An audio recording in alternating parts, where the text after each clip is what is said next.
2, 3, 4, 5, 6, 7, 8, 9, 10, 11. Andy, what you doing? 12. I'm counting my blooming bait outs up because somebody says I've got to do a dobbing feature and I'm not allowed to lose feed. Definitely not. Not even a little bit? No. Just let me put a few more in, Zolt. 45 maggots. 45, 18, 20, 30, 45. I can't end on an odd number, Zolt, so it's got to be 46. 46 magpies. There we go, 46 magpies. I hope I catch a fish in every one of them, folks. You join me here today at the beautiful Monkhall Fishery, where I've just touched upon, I'm doing some real like cold water. It's absolutely freezing today, folks. Cold water dobbing. Now, as most of you know, I do love dobbing, but there's a time and a place for it for me. You all know how much I love to feed because I love my silvers. But obviously, when carp and F1s are concerned, there's not a better way than dobbing to start off your session. Obviously, that's all I'm focusing on today, folks. I'm not putting any other swims in, which obviously I would in match conditions. I'd have my loose fed short line, I'd have my loose fed edges, but joking apart. All I'm doing is sort of concentrating and showing you lovely lot how I go about dobbing for these fish. We've got a range of baits. We're going to be obviously starting off on the normal bread, then we're going to be going over to maggots and possibly corn as well. All three of them baits work really well. So without further ado, I think we need to go through rigs.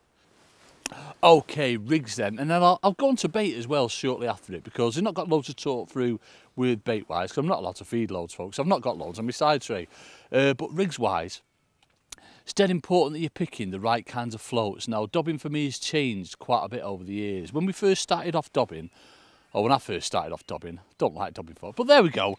It was all these little sort of like rugby ball shaped wire stem floats for stability, you know, quite positive floats, 412s, 414s, even 416s.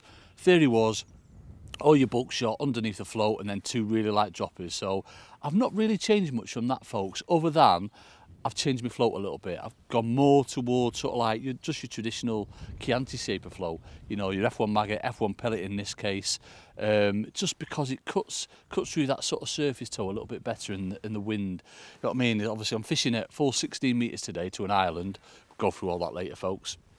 And we've got quite a bad side wind. So the trouble with like a little babby sort of like rugby shaped float, if you like, they're just going to sort of, did you get that one on, Zolt? Go on, the carps. They're just going to sort of like kick off to the side a little bit. And obviously, I've got access to like the bestest like dobber in the whole wide world in Jamie Hughes, and obviously seeing him and his rigs and all that, I was adapted it, and this is why I'm using these kind of floats. So what we've got is, we'll go through elastic first. And we're using the 13s Dura. It seems weird using a thick elastic because obviously we're still in winter mode, and all I'm used to is like single 5s and single 6s, folks. I'm not used to a thick elastic at the minute, so it's going to take me a bit to get used to it. I'll probably playing the fish and all quite tentatively today, I would have thought. I'm not going to be giving them loads.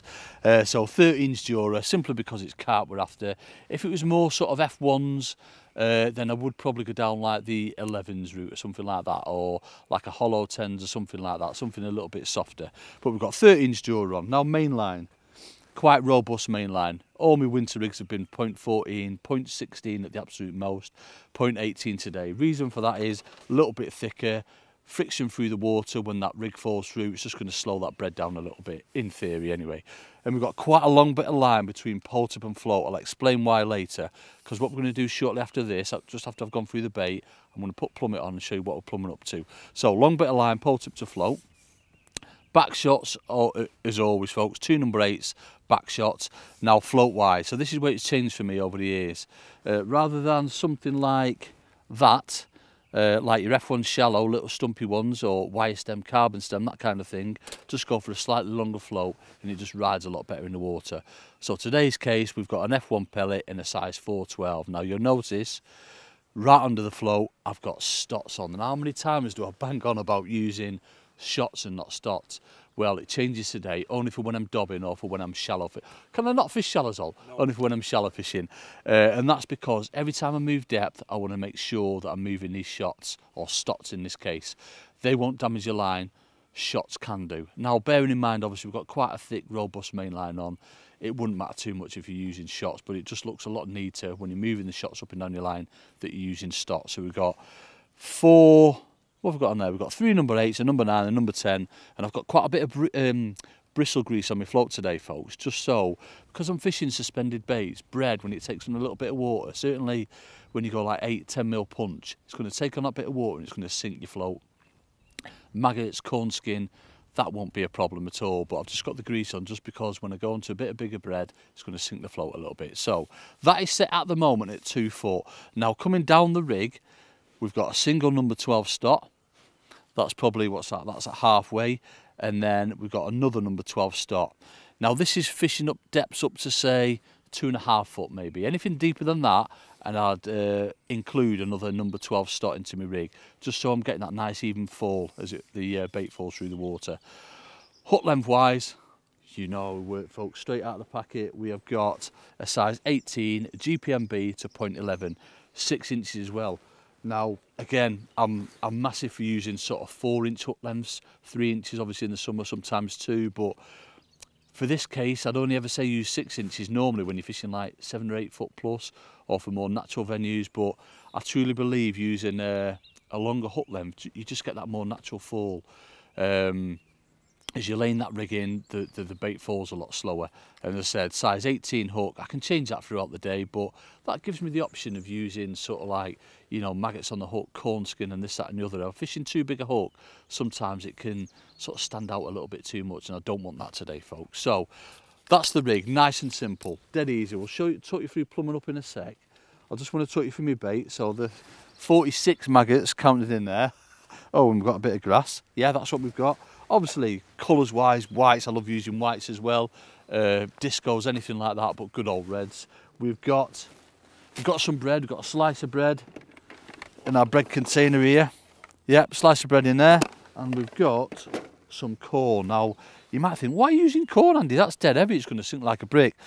Corn skin, folks, is probably the most underrated bait that I can think of. You know, I've caught so many fish on corn skin when bread, maggots haven't really worked. Squeeze a bit of the corn out, yeah, so get a nice big bit of kernel there, squeeze it out, and then you're just left with the actual skin, yeah, so you see all the insides of it, you're left with the skin, hook that, and it falls so slow, it falls a lot slower than anything else, and obviously with it being yellow, really does stand out. So give that a try, folks, if you've not tried that before, it will catch your fish. So that's it, nice and simple baits, dead simple rig. I'm going to put a plummet on now, show you where I plumbed up to, and then show you how much depth I'm taking off the float.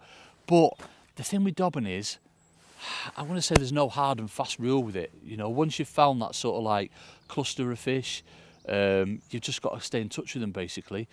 What can happen when you're on your own is the fish will back off away from you. It's usually better in match conditions, folks. Obviously when them fish are penned in, usually you can just sort of like, you know, move a few metres here, a few metres there, and keep in touch with the shoal of fish. When you're on your own, I think I'm going to catch 1 or 2 fish and then possibly blank for the entirety, but hopefully we won't do, we'll catch a few fish. It's Monkhall at the end of the day, folks. There's no other fishery like this. So yeah, so we'll put plummet on, show you where I plumbed up to, and then we'll go and catch some fishes.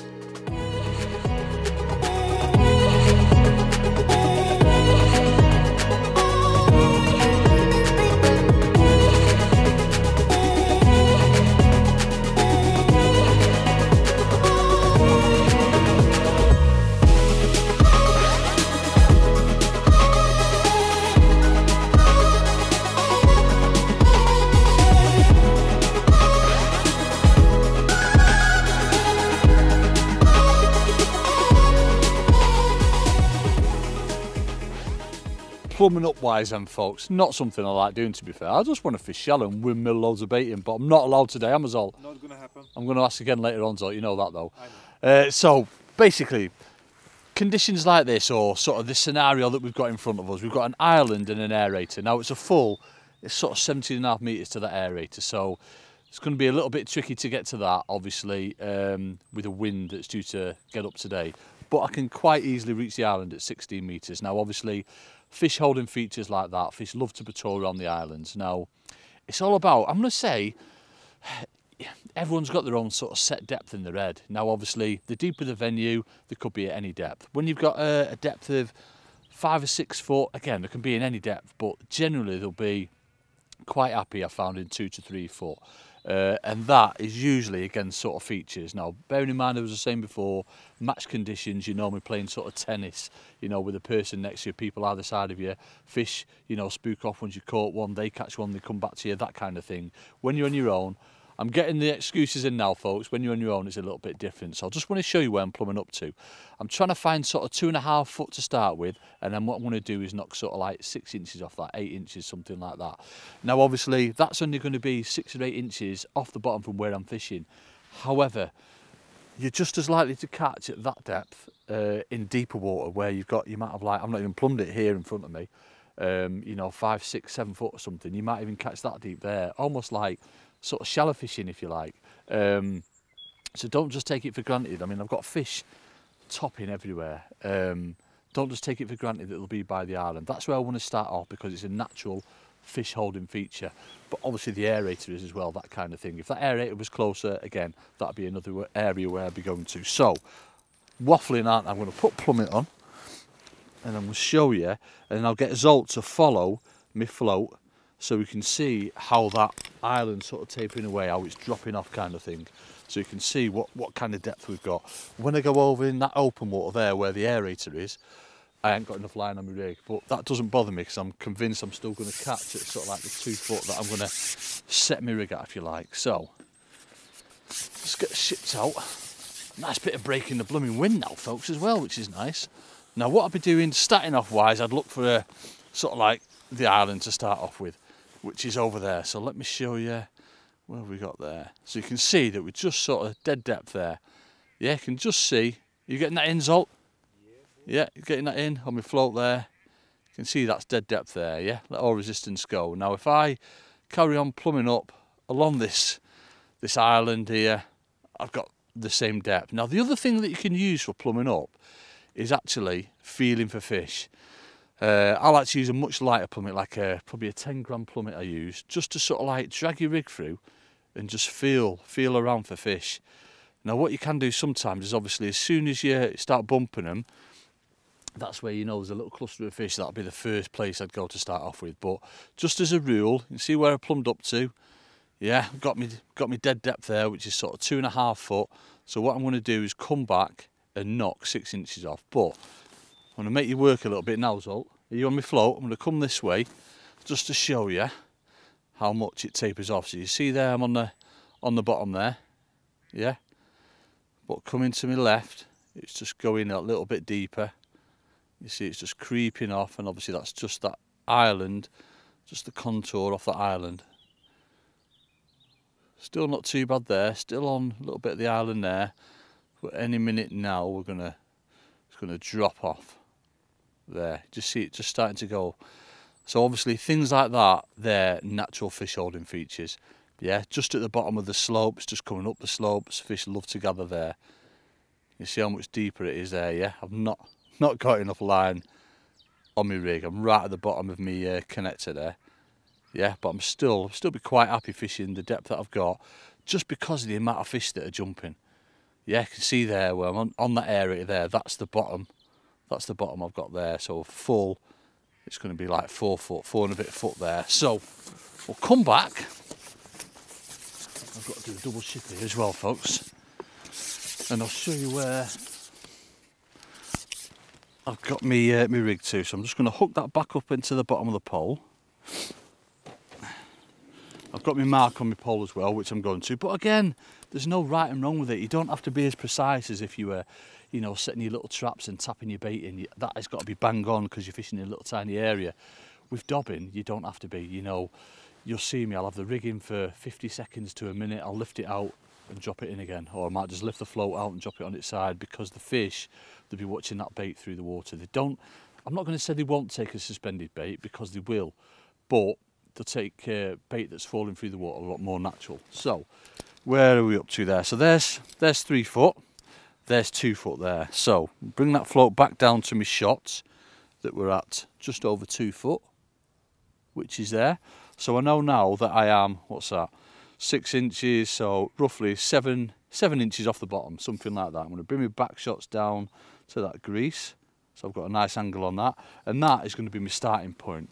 But as I say, it wouldn't bother me fishing that deep where I've got the deeper bit of water. You can see how many blooming fish are jumping, even sort of like in the middle of a snake lake or anything like that, or even open water sometimes. You know, it just works. It's just one of them things that you've just got to sort of like experiment with on the day. But in general, the fish will be towards sort of cover and features, you know, big aerators, little aerators, reeds, trees, islands, things like that. So that is going to be my starting point. And then look for where you can see fish jumping. I'm not seeing anything jump that side. So for me, there's no fish in this little bit of water. It's not that I wouldn't try it, but when I stop getting bites from in front of me, I'm going to be going to my left where I feel there's more fish, into sort of like this bit of a bowl, and obviously again more of a natural fish holding feature like that aerator. So I think without further ado, after enough waffling, let's get some bread on and have our first go on Dob.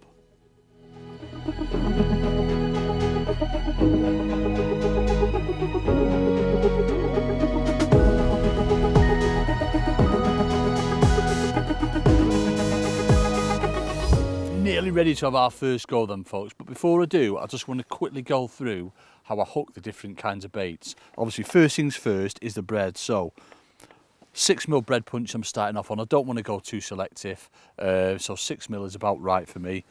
One little single piece of punch, hook goes straight in the middle of it, and then I just like to give that a little bit of a squeeze and then just pull my hook into that a little bit more, just so it's nice and firm and that stays on. Obviously that's going to fluff up in the water, you know, that's all.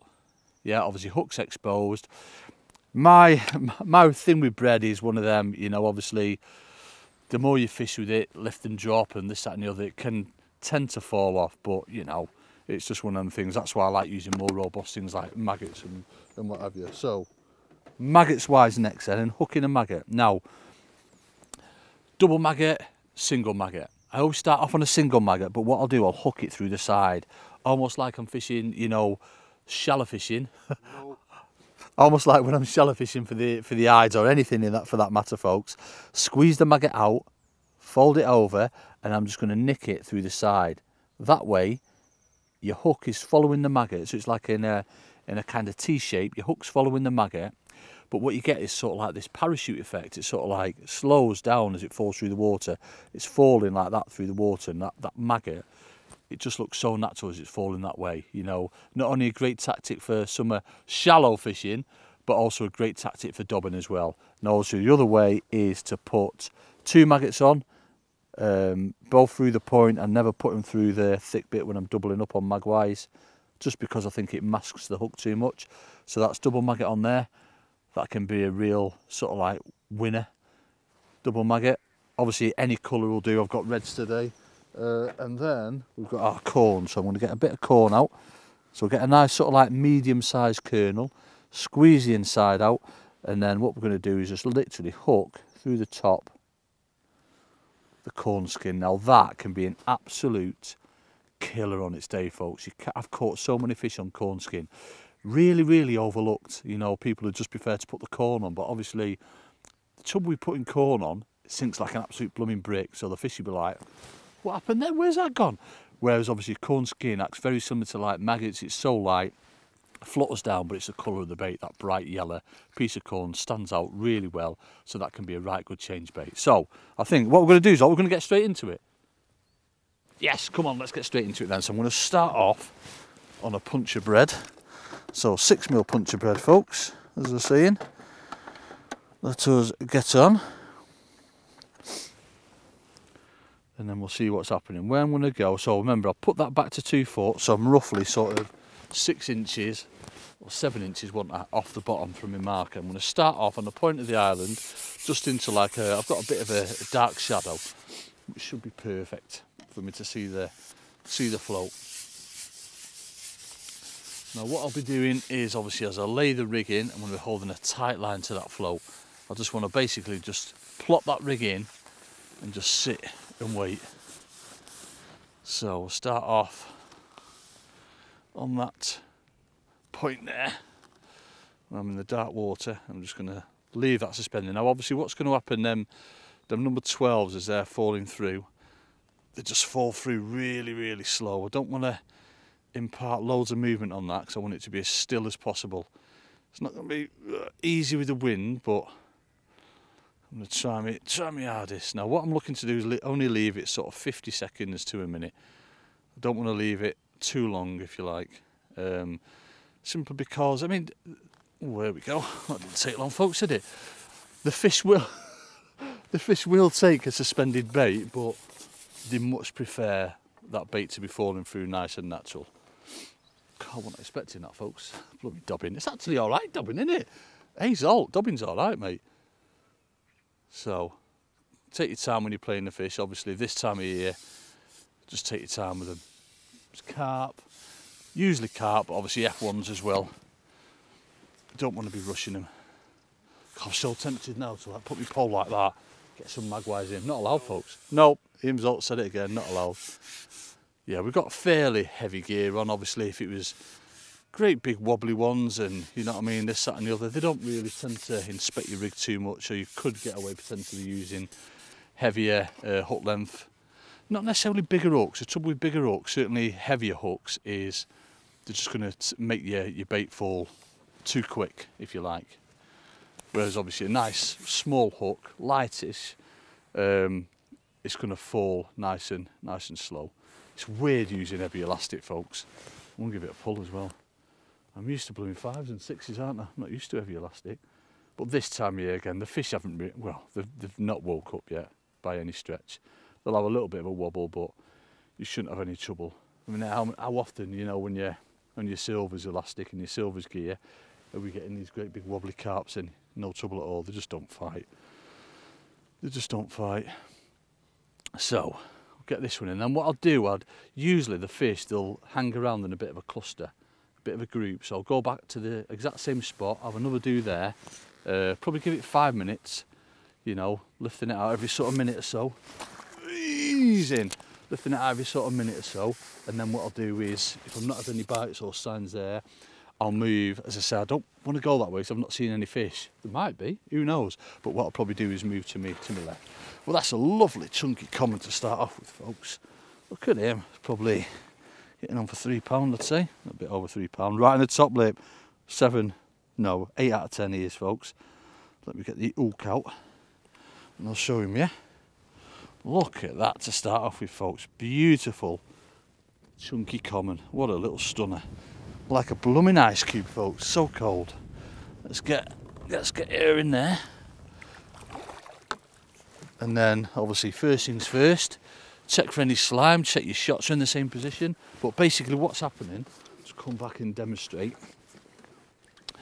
Your float, when it goes in, because it's pretty positive, yeah, so you've got all your shots under your float, that goes thump, sits nice and natural, and then what's happening is this bait is coming down nice and slow. So obviously the fish is watching that all the way down, and it just looks so natural. Usually the fish take it, which is probably the case in that scenario then. They take it, so they watch it down, as soon as it stops, they're sort of like, what's going on? Snatch at it. Because if there's a few fish going for that same bait, obviously the one that's sort of like the boss in charge, he wants to get it nice and quick. And that was all right. So let's have another do on that. Another 6mm punch on. Let's say I'm going back to the exact same spot again. So hook right into the middle, pull it round, give it a slight squeeze, make sure the hook's in the middle. Important that you are using something like that, folks, as well for your bread. You know, it does make a big difference in that it'll keep your bread, you know, away from the elements and stop the bread drying out. Look at me, it sounds as though I know what I'm talking about, don't I, with bread? Bread's good with ham and cheese and tuna mayo. I'm only joking, folks. Obviously, this dobbing, it's so important. You've got to have it in your armoury. It really does make a big difference. Sort of this time of year when the fish don't really want to eat, you will catch a lot of fish with it. Right, so let's get that in again. So I'm lifting that rig out, leaning to the side, and I'm dropping my float there, and holding a tight line to my back shots. was probably a bit slow on that strike, to be fair, so I wasn't expecting it. Now the other thing as well, you notice my float is like like a blooming lighthouse.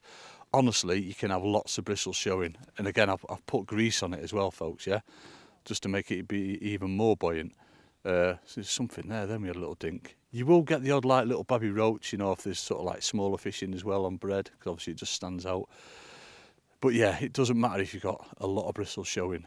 In fact, on this one, it shows when the bread is actually registered on the float, because it'll just sit that little bit lower. Because the fish, as they take it, because it's off the bottom, the bites are amazing. They're like blooming paste bites, folks. It's so good. So that's been settled. It's not quite been settled a minute yet, 50 seconds or so. What I'll do is I'll lift that out and lay it in again. You could lift and drop, but I prefer to lift the whole rig out. So what I'm going to do, a little bit further over, lift the whole rig out in the line, and then just drop it in and hold a tight line to that float. But yeah, expect a bite any time from when you lay that rig in, obviously all the way down to when it's settled. Now if I wasn't getting any bites whatsoever, and I'd changed, you know, or sorry, I'd swapped where I was fishing, you know, I'd gone left, I'd gone right, no bites whatsoever, then obviously that's when it's time to play around with depth, or as I said before, when we were plumbing up, put a dead light plummet on and just go out and drag your plummet nice and slowly through all over different areas, just until you know you bumper fish or something like that. There we go. So yeah, so again it's just taking it as soon as it's settled. Looks a better fish. So it tells us that they're at the right depth.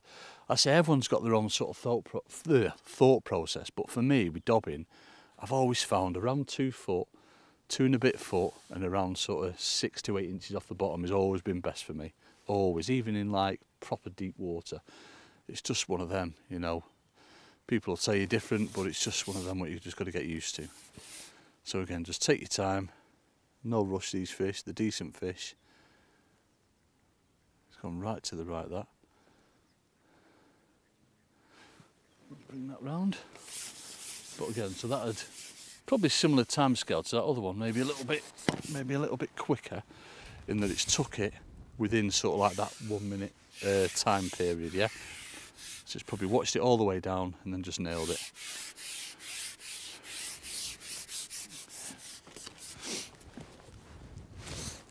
Oh, I can't wait for summer now, folks. I'm getting on these carps. I thought it would be bigger when it started off, but I think it's a little babby one, a little feisty one. Certainly got a bit of pull in them actually, even though it's cold.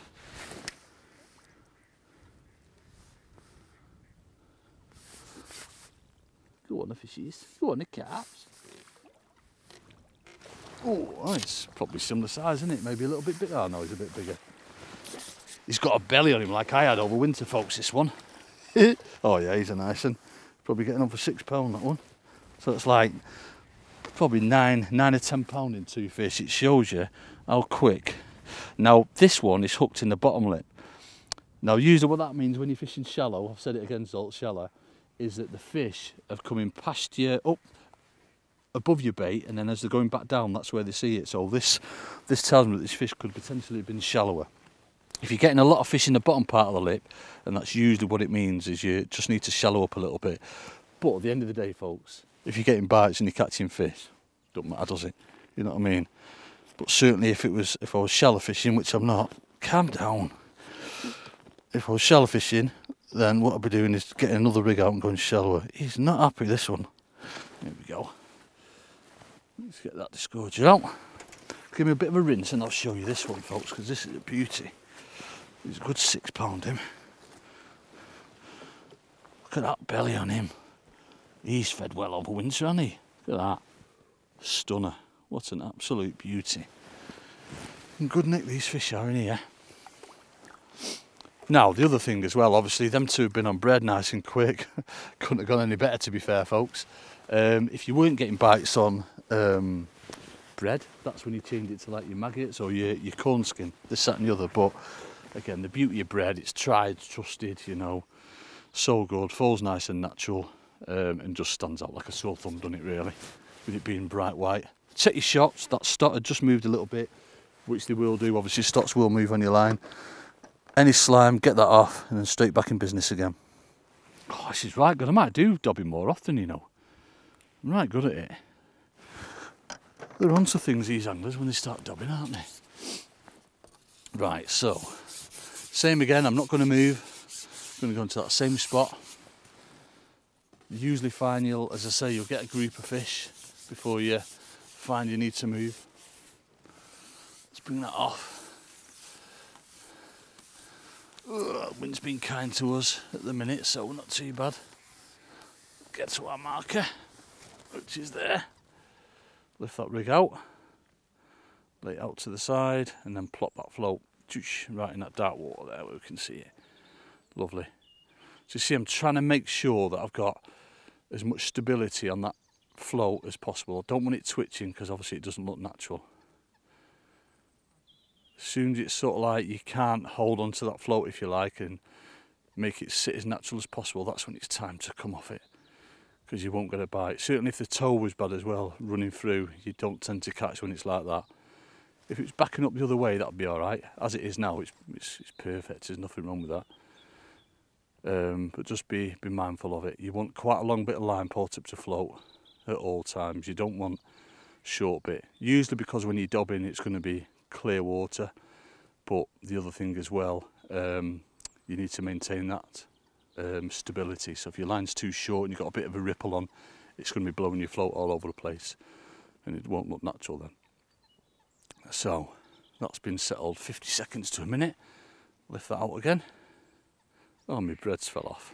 This is why we don't like bread, folks, because it falls off. In fact, let me have another. Now obviously match conditions, I wouldn't change off bread. I would not change off bread because I've had 2 quick fish on it. What I'm going to do is put a single maggot on, hook through the side, just so I can show you the difference. Now obviously, if there's any small fish there, we're going to catch a small fish straight away, and obviously I'll go back to bread pretty quick. But if it's just carp there, and this is the beauty now of using small hooks like an 18s rather than going straight for a 16s. If there's any sort of carp there, then they'll have it nice and quick anyway, and it just gives you, well, it does me anyway, it just gives me more confidence that my bait's staying on. So I've not done any different that time shipping out or anything, lifting the rig in, but my breads fell off. That's the worst thing. If you've not got confidence, overly confident in something, then you're not going to be as efficient in your fishing. Now if I was to catch a little babby fish on a maggot, then obviously I'm going to change straight away. I'd probably try double maggot. I wouldn't, obviously match conditions, I'll just go straight back to bread. But I just want to show you the difference, in that hopefully we can still catch a fish, just dobbing the maggots, single, double, and then obviously the corn skin as well. So again, I'm not gonna leave it too long, and it might be that I've just caught them 2 fish that were there. I might have to start moving a little bit now.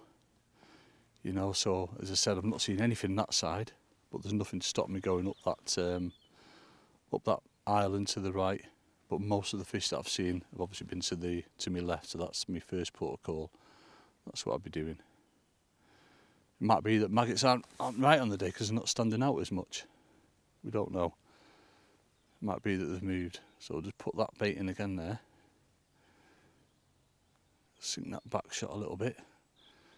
You see, all the time keeping that float as stable as possible. Don't want it to move. Smaller, stumpier floats, they just tend to move too much. That's why I like these slightly longer Chianti style floats. It's actually good that you can get away with maggots. Oh, could have been that's the beauty of maggots though. It's still on. Yeah, it's good. It could have been a small fish, but usually if it's a small fish, they take it straight away. A bit of a different bite. It's sort of like dinked a bit first and then went, whereas obviously the 2 other bites I've had have just gone, badoosh, be seeing you all, and they've just been on. I'll have another go there. There's obviously something there. So yeah, the only thing to be mindful of when dobbing, folks, is just stay in touch with the fish. If you're not getting bites, obviously you're not on the fish or you're not at the right depth. Bait wise, as I say, as an all rounder, just stick to bread, but maggots and corn as well. And just keep ringing the changes. So I had that little dink on maggots end. Could have been a small fish. Oh, no, there we go. That's a beauty of maggot. So I've had, I mean, it took a little bit longer, but that could just be down to the shoal, you know what I mean? Shoal getting a little bit sort of diluted, if you like, because there's two wobbling in my keep there. But if I was to catch up, I'd just stay on maggots. I wouldn't go back to bread now, because obviously I had that liner before, you know, missed that, bait was still on. Obviously if it was bread, you'd have to come all the way back and put it on again. So that's the beauty of maggots. Where's he going? They're not blooming happy, these fishes. But this is just amazing. I wasn't expecting this. You know your venue's usual, don't you? I wasn't expecting this today, folks. I thought I'd be waiting a little bit. This is lovely. Next one, I'm going to do it. I'm going to put a corn skin on for you next, folks, just to show you. But match conditions, I wouldn't have moved off bread. I wouldn't have moved off maggots, but I want to try corn skin just to show you the differences with them all and how they work. You want the carps. It's lovely that it's wobbly carps as well. It's ages since I've caught blooming carp. You know, snarled up in perch and roach and little babby skimmery bobs.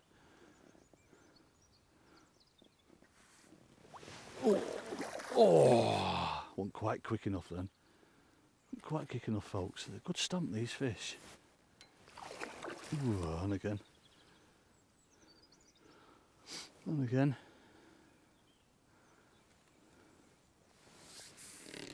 Nope, we're not ready. Come on. Come on, the populars.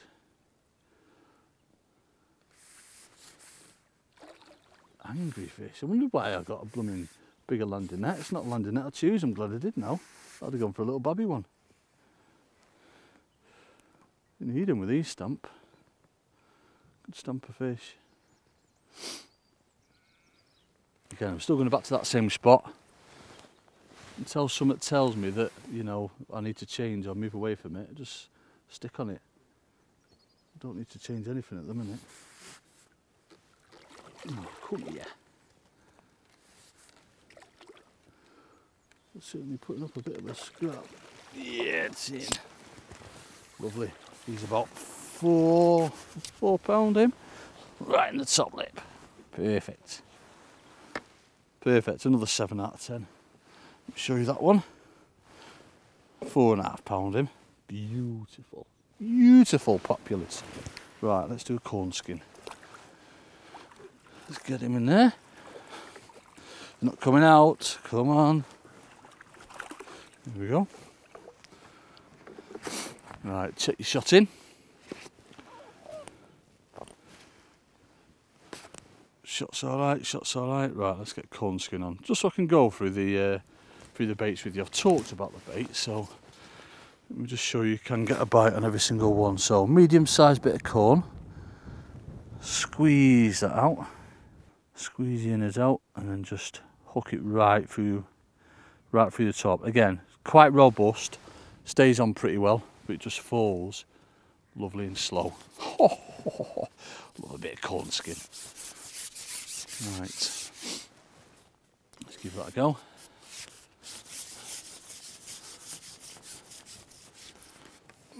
That wind's getting up now though, folks.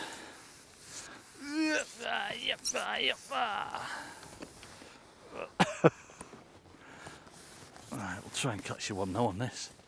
So again, lift that out, plop your float in exactly where you want it, dink, and then get your back shots on the go. Try not to move that rig, you want it as stable as possible. Come on.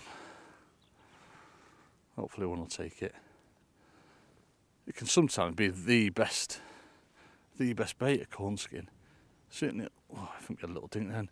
Certainly on, that's not in the right spot, on real clear venues. Absolutely love it, they do.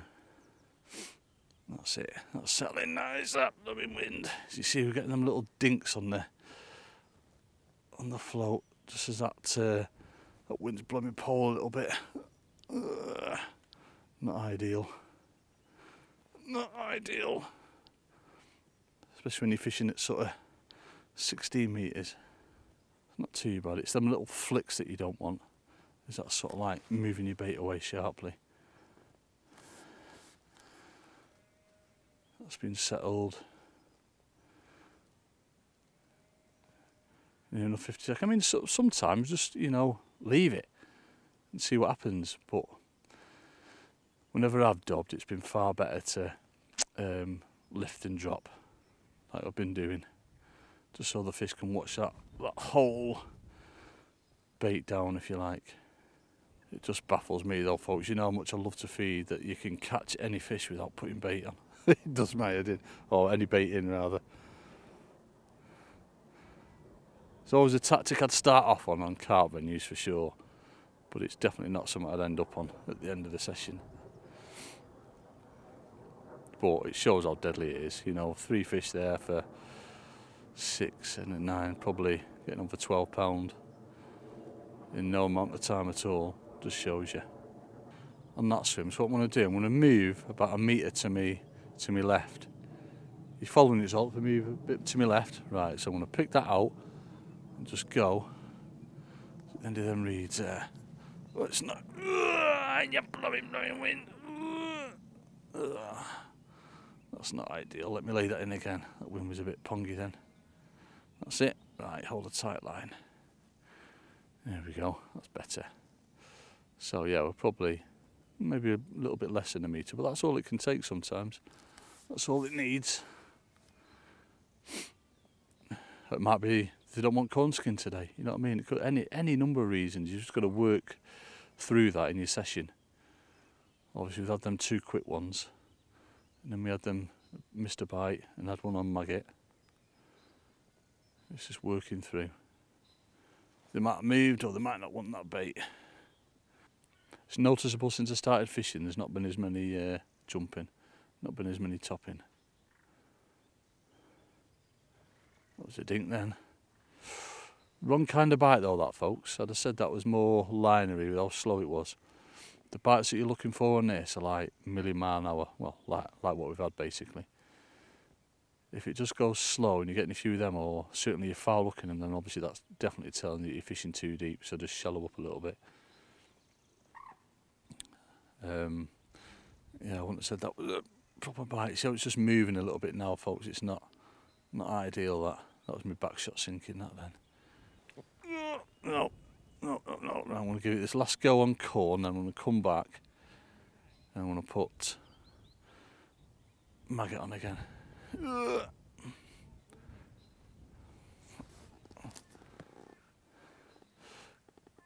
Probably doesn't look like much on camera. You're thinking, what's Andy doing? Making all these funny noises, straining in the wind. It's deceiving, certainly when you're fishing at distance. There we go. Said we'd get one on corn skin, didn't I? So just, where's he going? He's going in the aerator. He's not happy. He is not happy. Has he got the aerator? No, we got him. So it shows you there then, folks. Obviously 3 different baits and we've caught a fish on each one of them. Took a little bit longer on the corn, but that could have been because the shoals moved slightly. You know what I mean? You see we've gone like a metre, not even that to the left. And we've had another one. Oh, what a session. What a session. I don't think there's much more to go through really, folks, so hopefully we'll get this one in. Might be a smaller fish actually, this. It's fighting like a little carp or an F1 or something. I don't think it's a big one. Don't think it's a big one. See if we can scoop him. Yeah, we scooped him, folks. We got him. Oh, it's a mirror as well. Good one, the mirrors, so ending on that. Oh, and he's in the bottom part of the lip, so I reckon they're just like a little bit. Need to shallow up a little bit. Let me show you this one.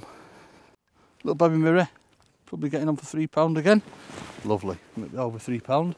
But that, folks, I don't think it can get any better than that.